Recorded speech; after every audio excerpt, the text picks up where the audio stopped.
तो अपनी ही फिल्म को, अपनी ही कहानी को एक अलग नज़रिए से देखा।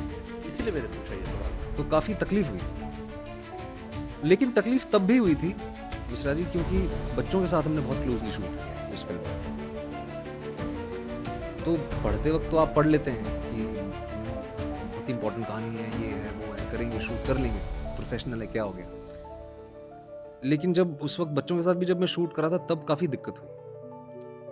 पर इसके लिए मैं बहुत क्लियर था, क्योंकि पहले मेरे साथ हुआ है। पहले मैंने जो डेथ इन द गंज एक फिल्म मैंने की थी, कोंकणा सेन शर्मा का डेब्यू था वो एज ए डायरेक्टर। उस फिल्म के बाद मुझे पहली बार कहीं ना कहीं थेरेपी लेनी पड़ी, थोड़ा मेंटल हेल्थ के बारे में मुझे भी जानकारी मिली, इमोशनल हेल्थ के बारे में जानकारी मिली। मैं हूँ बहुत सेंसिटिव इंसान, मैं बहुत आसानी से चीज़ों को अपने मन में बसा लेता हूँ, और मोस्ट एक्टर्स, राइटर्स, कलाकार जो होते हैं वो बहुत सेंसिटिव होते हैं। यहाँ मैंने अपने आप को बहुत ही स्ट्रिक्टली रिमाइंड किया था कि ये जो है, ये घर नहीं आ सकता, ये घर आ गया तो दिक्कत है। बच्चे को उठाने डर लगता वो नहीं थी सर, वो तो एक अलग ही चीज़ है, क्योंकि मैंने ट्रेंड एक्टर नहीं। मैं अपने ऑब्जर्वेशंस जो समाज में मैं देखता हूँ, जो चीज़ें पढ़ता हूँ, जो मैं अपने ट्रैवल से मैं जर्नल भी करता हूँ, जो चीज़ें मैं लेके आता हूँ, वो मेरे साथ रहती हैं। और ये बहुत सेंसिटिव सब्जेक्ट था, और मुझे पता था कि अगर मैं इसमें घुस गया तो फिर मेरे लिए दिक्कत हो जाएगी। तो इसीलिए बहुत ही प्रोफेशनली मैंने सेक्टर में काम किया। मैं गया, काम किया, और वो पूरी पिक्चर दिल्ली में शूट हुई है।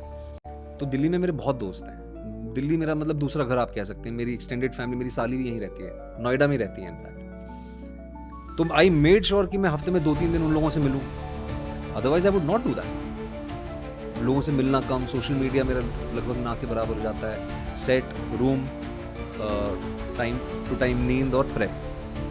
मैं बाहर गया, मैं लोगों से मिला, मैंने अपने आप को डिस्ट्रैक्ट किया, क्योंकि ये बहुत डिफिकल्ट पार्ट था। ये इतना घुसना उसमें, बहुत ही प्रोफेशनली उसको लेंगे। पर उसके बावजूद लोगों को काम पसंद आया तो अच्छा लगा, बहुत पसंद। ओके, द लास्ट, क्योंकि आप एक बहुत अच्छे कलाकार हैं। मुझसे किसी ने कहा, आपकी एक फीमेल फैन ने मुझसे कहा कि आप विक्रांत को एक डायलॉग 3-4 अलग अलग मोड में बुलवाइए। Oh my goodness.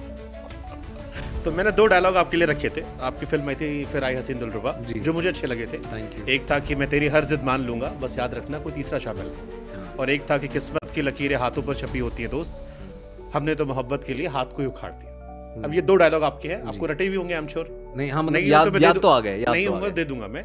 सो किसी ने मुझसे कहा कि इसको कम से कम 4 जोन में बुलवाइएगा, एक हैप्पी, सैड, एंग्री, शाय।